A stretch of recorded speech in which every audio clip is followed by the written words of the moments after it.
खड़े हो रहे हो ना पीछे से, ऐसे खड़े मत हुआ करो बिना उसके, यूं उछल रहे हो बिना बात। पढ़ के आते हैं भैया पूरी तैयारी के साथ, ठीक है ना। मैं आपको बताता हूँ कि जितना आज तक मैंने अपने लाइफ में कहा है, मैं नम्रतापूर्वक बताता हूँ कि मुझे कोई भी व्यक्ति वो सवाल नहीं पूछ सकता कि आपने ये बोला और ये नहीं हुआ। कि आपने कोरोना काल के अंदर जब वीसी के माध्यम से लोकार्पण किए थे तो वो 2 साल से अभी भी अटकी हुई है। कहाँ अटकी हुई वो आप जानो। आप कहते हो मेरा एक काम भी बाकी हो, तो 2 तो मैं गिना दूं मेरे नागौर के जो बाकी थे। दूसरा मोशन पे कटौती प्रस्ताव दिया आपने। हाँ, और आधा मिनट धन्यवाद भी आपने क्या दिया ये भी पता है ना आपको। अध्यक्ष महोदय, मंत्री जी ने जवाब दिया, वास्तव में सबकी बात भी रखी, और जो CRIF की हम CRIF भी कह रहा हूँ यार, CRIF एक मिनट, अरे नहीं है CRIF, ऐसे क्या IF है, पहले आप दुरुस्त हो जाओ एक बार, CRIF ही है, आपको जानकारी नहीं। खड़े हो रहे हो ना पीछे से, ऐसे खड़े मत हुआ करो बिना उसके, यूं उछल रहे हो बिना बात। पढ़ के आते हैं भैया पूरी तैयारी के साथ, ठीक है ना। मंत्री जी को मैं धन्यवाद दूंगा, और इस बात का भी धन्यवाद कि आपने हमारे कहने से घोषणाएं भी करी। मंत्री जी, एक तो आपको याद दिलाना चाहूंगा कि खड़े हो रहे हो ना पीछे से, ऐसे खड़े मत हुआ करो बिना उसके, यूं उछल रहे हो बिना बात। पढ़ के आते हैं भैया पूरी तैयारी के साथ, ठीक है ना। मंत्री जी को मैं धन्यवाद दूंगा, और इस बात का भी धन्यवाद कि आपने हमारे कहने से घोषणाएं भी करी। मंत्री जी, एक तो आपको याद दिलाना चाहूंगा कि आपने कोरोना काल के अंदर जब वीसी के माध्यम से लोकार्पण किए थे तो वो 2 साल से अभी भी अटकी हुई है। कहाँ अटकी हुई वो आप जानो। आप कहते हो मेरा एक काम भी बाकी हो, तो 2 तो मैं गिना दूं मेरे नागौर के जो बाकी थे। दूसरा हमारा निवेदन ये था कि राजस्थान में भी नेशनल हाईवे पर निर्माण से ज्यादा लागत टोल के माध्यम से वसूली जा चुकी है, तो ऐसे मामले में तो फिर टोल खत्म होना चाहिए ना वहाँ पे।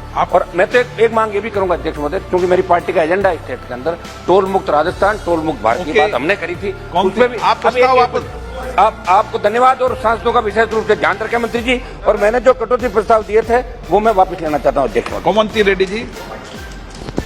सर, माननीय अध्यक्ष महोदय, मैं थोड़ा सा सदस्यों से प्रार्थना करूंगा।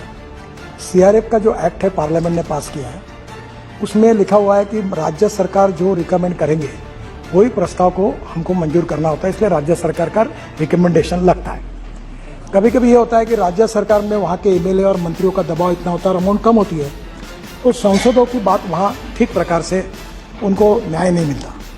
ये बात सच है, और इसलिए मैंने फाइनेंस मिनिस्टर को ऐसा एक सुझाव दिया है, लिखा है उनको कि 50% काम जो होंगे वो संसद के रिकमेंडेशन से, जो स्टेट के होंगे, और 50% काम राज्य सरकार के रिकमेंडेशन से स्टेट में ही करना है।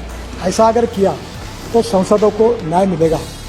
पर CRF के बारे में जो गाइडलाइंस है वो फाइनेंस मिनिस्ट्री की है, और आप लोगों ने जो बिल पास किया इसमें यह टेक्निकल अड़चन है, तो एक बार आप इसका विशेष चर्चा उपस्थित करके वित्त मंत्री जी से मैंने ऑलरेडी रिकमेंड किया है।